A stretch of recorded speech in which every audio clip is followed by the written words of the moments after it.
Hole in a Box by C.S.R. Chapter 14. Back to that place. Darlene led Marla into her little cabin that sat on a hill. The woman instructed Marla to sit on one of the quaint little armchairs while she heated up some water. The girl did as she was told and looked around the cabin in awe. It was only one room, with the exception of the ladder that led to the bedroom that you could see into from below in the living room space. Marla then looked over at Darlene, who was presumably watching her reactions. "You've got a lovely home," Marla said. Thank you. Darlene responded. I knew it was perfect for me the moment I saw it. You're one of the only people who's ever been inside of it. Well, I consider myself very lucky and honored then. Who else has been inside? Jarvis and Lewin? No, I don't think I've really let any other smarags into my home. The only person I can think of was a little human boy, Hubert. As Darlene continued to speak, she started to get happier, and the aura around her seemed very light and cheery. He came through the same portal as you. I had just moved in, so it was nice to have company since I hadn't really lived on my own before. Where is he now? Suddenly her tone changed and got a little dark. It was a very long time ago. He grew up and never came back. Last time I saw him, I think he was 14. I'm so sorry. I might be wrong, but I think he's the one who locked the box. But that's probably just a silly assumption. Hey, Darlene? Yes? Can I see your face? The kettle started to whistle as the water came to a boil. Darlene moved it off the stove and blew out the flames. She poured the hot water into 2 cups and placed tea bags in each. She moved over to a table between Marla and the other armchair. Could you place 2 coasters on the table, please?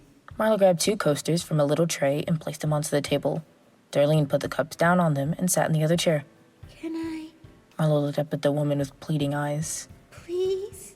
It might be a little disturbing. Darlene responded with a hesitant tone. I won't mind.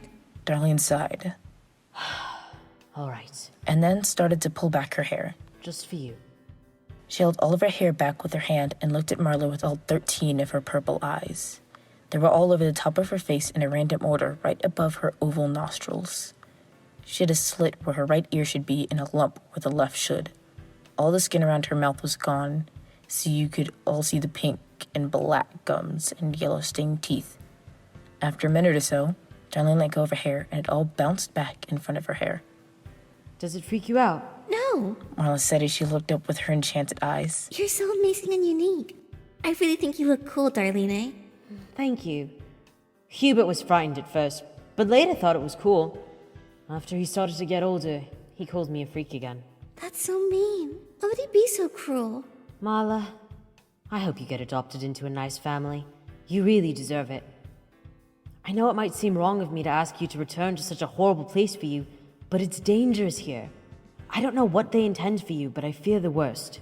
Jarvis mentioned a Kristen. Darlene gasped and nearly dropped her teacup.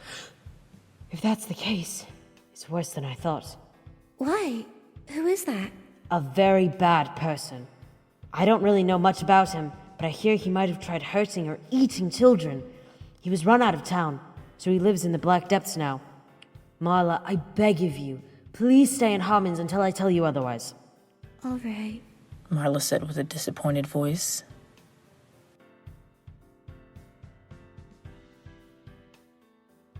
So to get back through the portal, you just need to stand right on that wood plank and jump in place. Marla somberly walked into the wood plank. She remembered that it was exactly where she landed when she first arrived. Before she jumped, Marla looked up at Darlene and asked, Can I ask why you never came back? Darlene was silent at first and then answered. I was worried my heart would get broken again, just like Hubert. It took me so long to heal it, but I couldn't help myself and had to get to know you. I'm sorry if I was the one to hurt you. It's okay. I'm just glad I got to have an answer. And that I got to meet you. I feel the same about meeting you. Marla sighed and then jumped. Next thing she knew, Marla was in front of the closet of room 2. She looked around and saw that everyone was in bed. That made sense, since it was 5 in the morning. Marla then realized that she hadn't slept all night, and decided to change into pajamas as silently as she could.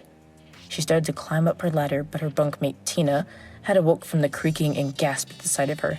Tina started to panic and was calling out Marla's name, waking everyone in the room. In surprise, Marla's feet slipped off the ladder and she fell to the floor. Soon enough, all the commotion had got the attention of Miss Adele, who ran into the room to see what was going on. She was young and the headmaster's daughter. She was practically the opposite of Miss Kelfler in looks and personality. The two of them were like a rock and a stick. It's Marla, Miss Adele. She's back. Tina replied. Marla, where did you go? Miss Adele ran over to the girl who was still on the floor. Everyone has been looking everywhere for you. Do you realize the panic you caused? She helped Marla up and started to walk her out of the room. Where are we going? Marla asked in a very concerned voice. We are going to see the headmaster. I know it's late, but he needs to know that you're okay. Suddenly, Miss Kelfler came around the corner and demanded to know what was happening. We found Marla. I'm taking her to the headmaster right now. Miss Kelfler started walking with Miss Adele and looked down at the child and barked. We need to have a talk, young lady. You keep causing trouble around here. It is not okay. You're going to influence the other children. What? Marla squeaked, trying to free herself from the woman. They stopped in front of the headmaster's room and Miss Kelfler knocked as loudly as she could. Soon, Mr. Cornwell opened the door. He seemed rather panicked by the intrusion at such a late hour. Mr. Cornwell was quick to ask. What's the matter? What's going on? It's Marla, sir. Miss Kelfler started. My goodness, where was she? Miss Adele replied. I'm not sure. I found her in her room after hearing the girls making a commotion. No doubt started by her. Miss Kelfler added. I think we need to put her in the timeout room today. She's been behaving rather poorly as of late and needs to be taught a lesson. That's not fair. Marla cried. Why am I being punished? All the other kids have been mean to me. I haven't done anything wrong. Now, Marla, we all know that's not true. Marla's voice uncontrollably rose to the point that she was almost screaming. You're the people that did nothing while someone tried to drown me. You're all despicable. Miss Adele interjected. Marla, please keep your voice down. We'll wake the other children. You're supposed to take care of me. But you're all such horrible people. You know that? I'd rather be put in the timeout room so I don't have to interact with any of the other children. I hate it here. I hate all of them. They all hate me. You all hate me. Marla's face was covered in tears as she melted to the floor.